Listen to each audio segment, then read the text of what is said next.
नमस्कार दोस्तों, मैं हूं अवधेश शर्मा और आप सभी का हमारे YouTube चैनल में आपका स्वागत है। आज के वीडियो में आप सभी को ग्राम संगठन प्रशिक्षण का अध्याय नंबर 3 ग्राम संगठन के कार्य से संबंधित जानकारी देने वाले हैं। तो पिछले वीडियो में हम आप सभी को पृष्ठ संख्या 19 से लेकर जहां तक समझाया है हम वहां तक का आप लोग को वीडियो के माध्यम से बता देते हैं, ताकि आप लोग को आगे के समझने में किसी भी तरह का दिक्कत नहीं हो। 21 पृष्ठ संख्या है, उसके बाद ये जो है सो 22 पृष्ठ संख्या है,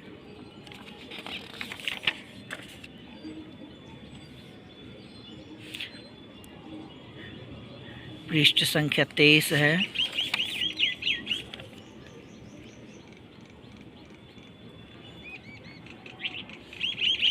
पृष्ठ संख्या 24 है,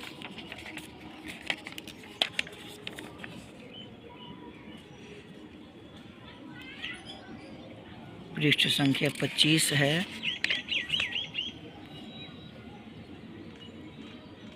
उसके बाद पृष्ठ संख्या 26 है। तो यहाँ तक हम कल समझा दिए थे, महत्व तक समझा दिए थे। अब हम नेक्स्ट पेज का हम समझाने वाले हैं। ऑडिटिंग में ग्राम संगठन की भूमिका। तो यहाँ देखिए कि क्या है कि ग्राम संगठन बुक कीपर की सहायता से हर महीना एवं 3 महीना में ही एक बार अपने सदस्य समूह के किताब का ऑडिट करवाते हैं। जो ग्राम संगठन के जो बुक कीपर होते हैं, उनके सहायता से हर महीने, हर 3 महीने पे एक बार सदस्य समूह का हिसाब किताब का ऑडिट करवाते हैं। फिर है कि वर्ष में एक बार बाहर के व्यक्ति सीए से ऑडिट करवाते हैं। जैसे स्वयं सहायता समूह का जो रजिस्टर है, तो उसका तो बुक कीपर जो ग्राम संगठन के है वो मतलब 3 महीने पे करेंगे। उसके बाद जो बाहर के सीए है उनके द्वारा ऑडिट 1 वर्ष पे किया जाएगा। उसके बाद है कि ग्राम संगठन की मॉनिटरिंग कमेटी एवं वेरिफिकेशन कमेटी समूह का हिसाब किताब देकर तुरंत सूचना दे सकती है। अब यहाँ ख में है बाजारू सेवाएं। बाजारू सेवाएं में है कि फैसिलिटेटर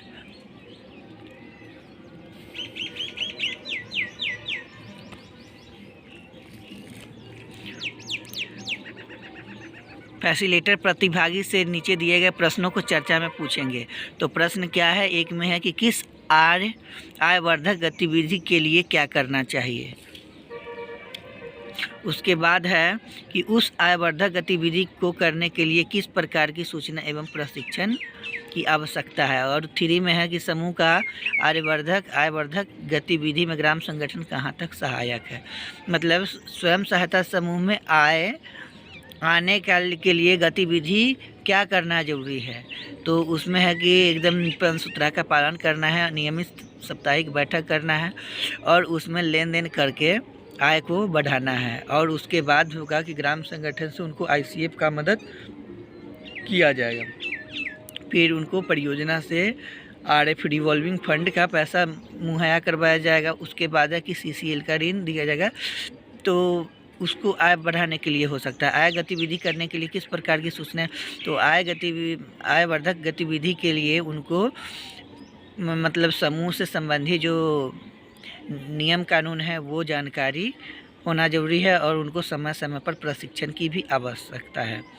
3 में है कि समूह की आयवर्धक गतिविधि में ग्राम संगठन कहाँ तक सहायक है।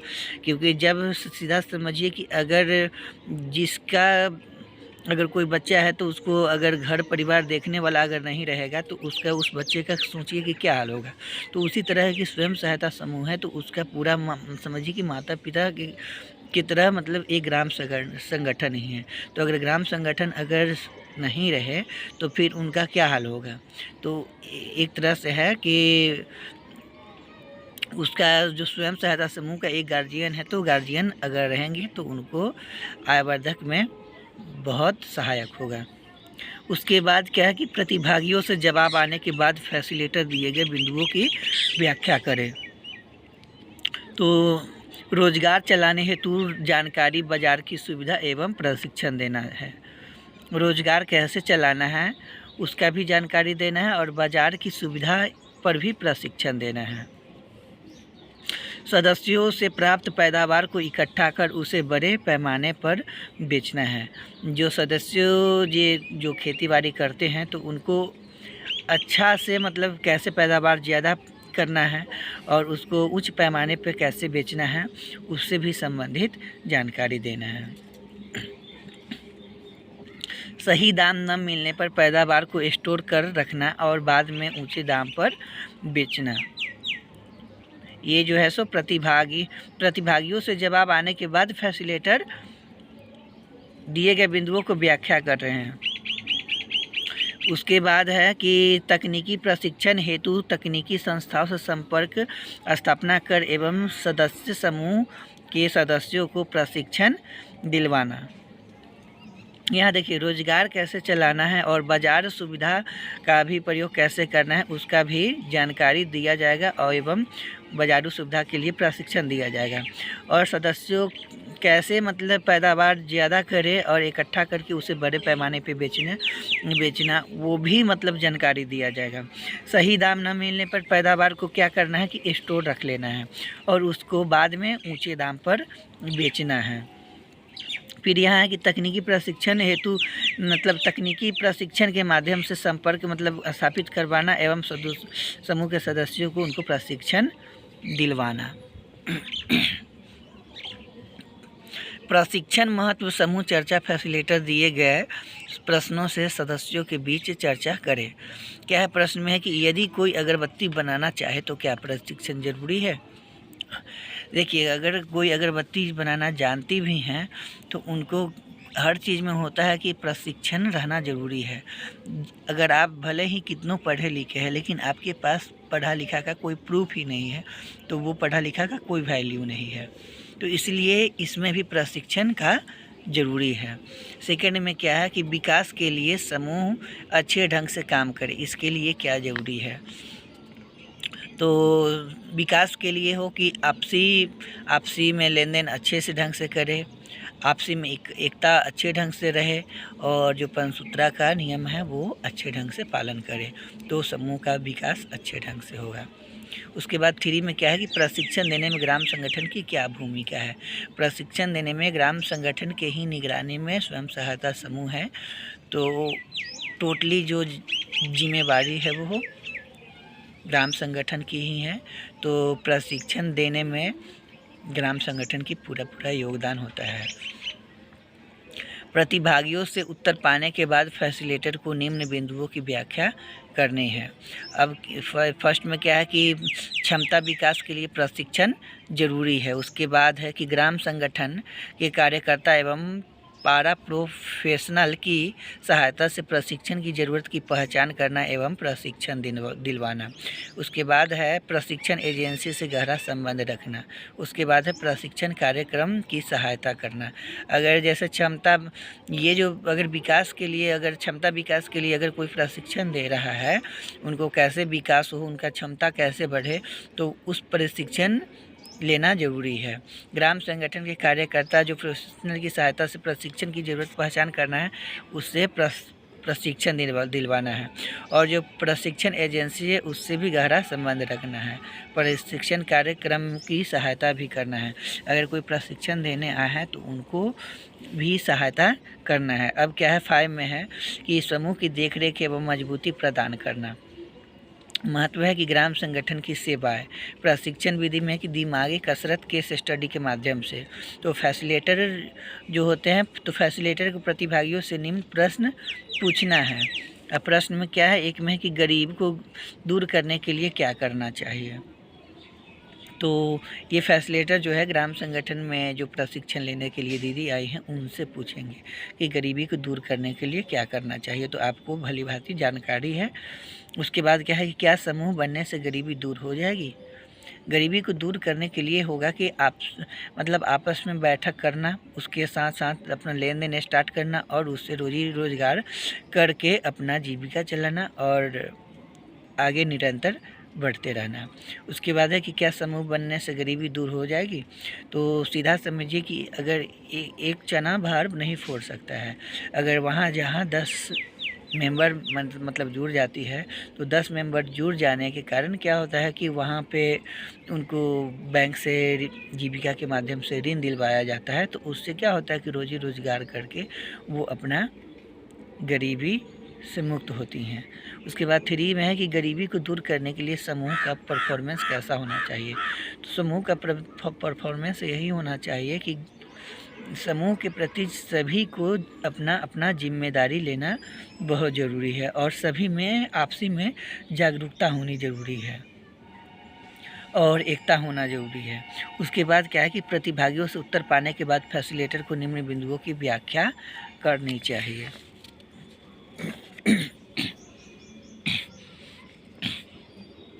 अब हम केस स्टडी बता रहे हैं।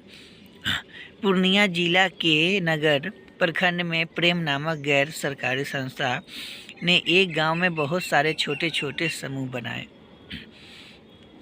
और अपनी देख रेख में समूहों की नियमित बचत बैठक, आंतरिक लेन देन कराया, जिससे सभी समूह नियमित एवं सुचारू रूप से चल रहे थे। समूह को बैंक से ऋण भी दिलवाया जा रहा था।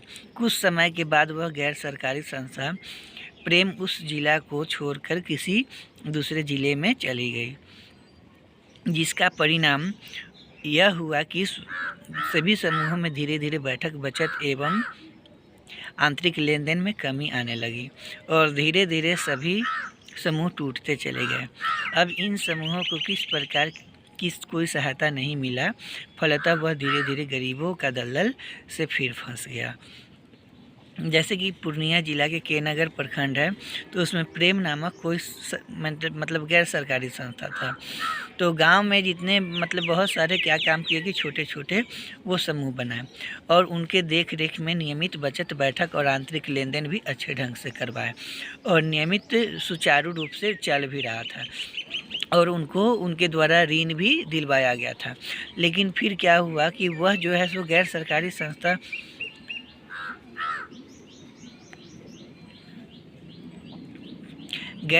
संस्था मतलब उनको हुआ जो कहीं पर मतलब चले गए, जिसके कारण क्या हुआ कि उनका आंतरिक लेन देन में भी कमी आ गया और कमी आ गया। उसके कारण क्या हुआ कि धीरे धीरे समूह मतलब टूटता गया। अब इस समूह को किस प्रकार की सहायता नहीं मतलब मिली, जिसके कारण गरीब जो थे सो गरीबी के दलदल में ही फंसे रह गए। अब क्या है कि इस केस स्टडी का वर्णन करने के बाद फैसिलिटेटर को नीचे दिए गए प्रश्नों को पूछना चाहिए। प्रश्न में क्या है कि पहले समूहों को परफॉर्मेंस कैसा था। तो पहले समूहों का परफॉर्मेंस बहुत अच्छा था, ये समूह की दीदी जो है वो बताएंगी।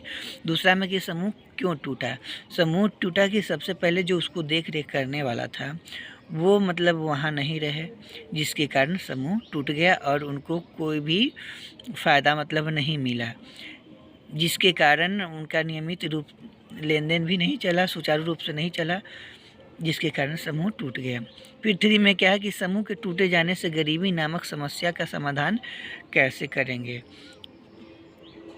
तो जब तक अगर समूह नहीं है तो उस समस्या का समाधान करने के लिए अगर कोई आते हैं तो उनको सपोर्ट करके उनसे अपना काम करवाना है। क्या है उसके बाद है कि 4 में कि समूह में एकजुटता बनी रहे, इसके लिए सदस्यों को क्या करना चाहिए।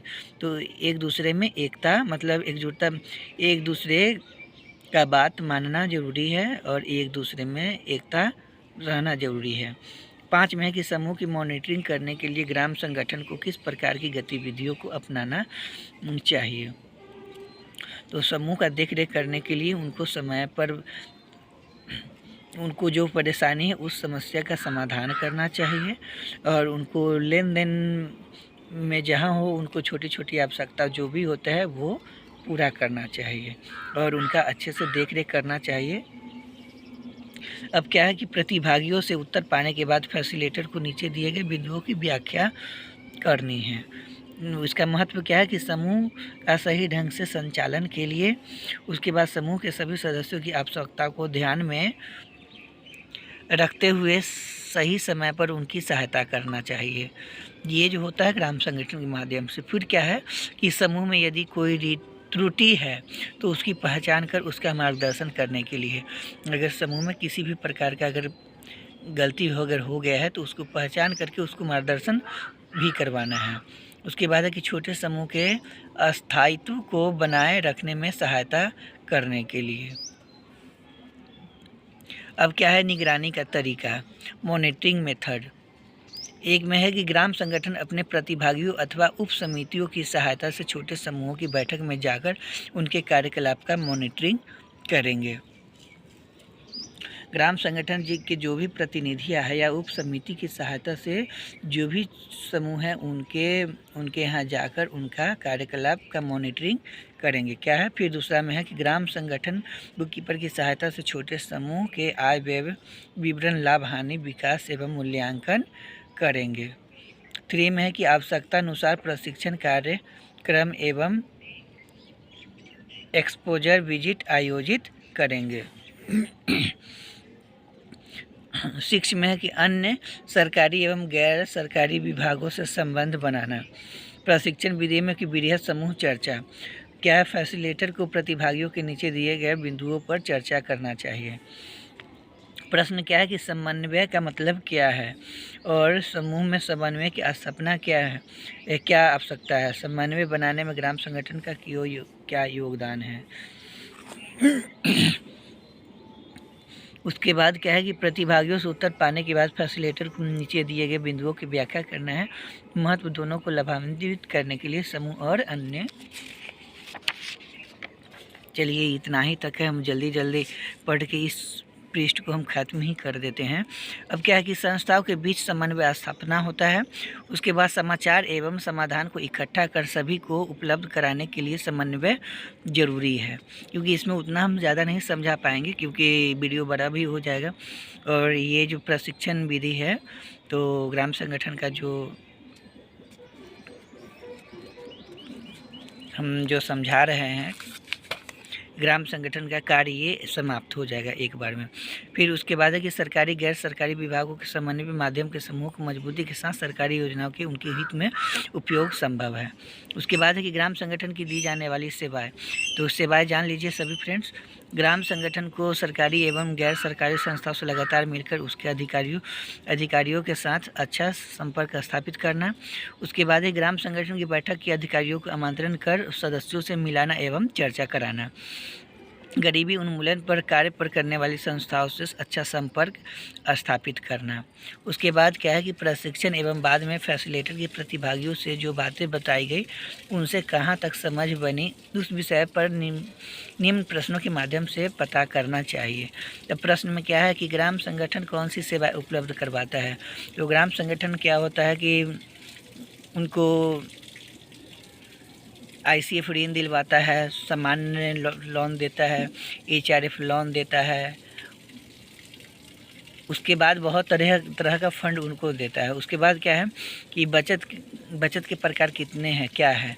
तो बचत के प्रकार बहुत सारे हैं तो वो भी जानकारी देता है। उसके बाद ऋण के प्रकार कितने हैं ये क्या है वो भी जानकारी मिलता है। उसके बाद सामुदायिक निवेश निधि के सिद्धांत क्या है। जो ICF का मतलब ऋण मतलब लिया गया तो उसका लेन देन का सिद्धांत क्या है वो जानकारी देना है। 5 में है कि ग्राम संगठन किस प्रकार की बीमा सेवाएं एवं सामाजिक सुरक्षा सेवाएं दे सकते हैं तो इसका भी जानकारी देना है। उसके बाद 6 में है कि अन्य संस्थाओं से समन्वय स्थापित करते हैं। अब चलिए उसके बाद है कि ग्राम संगठन को दी जाने वाली सेवाओं के बारे में प्रतिभागियों को जागरूकता मिली।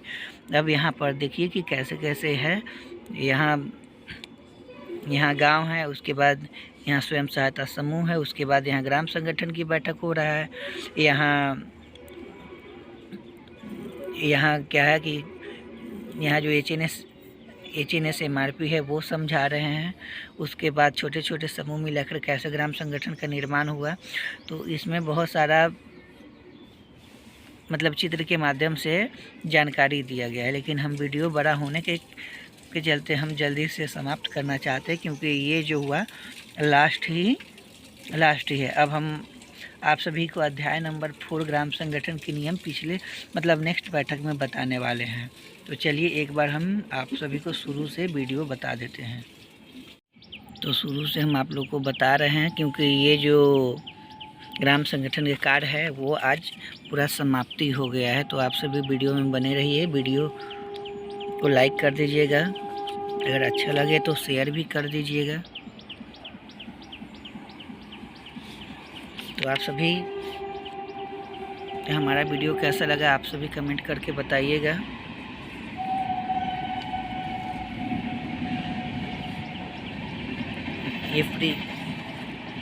ये जो आपको बताया है ये आज समाप्त हो गया है।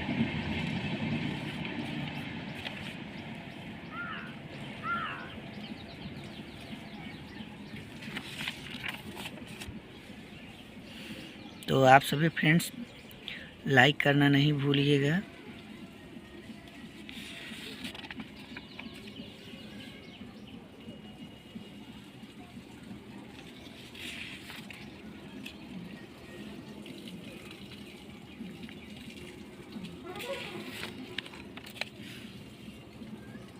तो चलिए आज का वीडियो यहीं तक एंड हुआ। आप सभी का हमारे वीडियो में बने रहने के लिए बहुत बहुत धन्यवाद। सभी को एक साथ बाय बाय।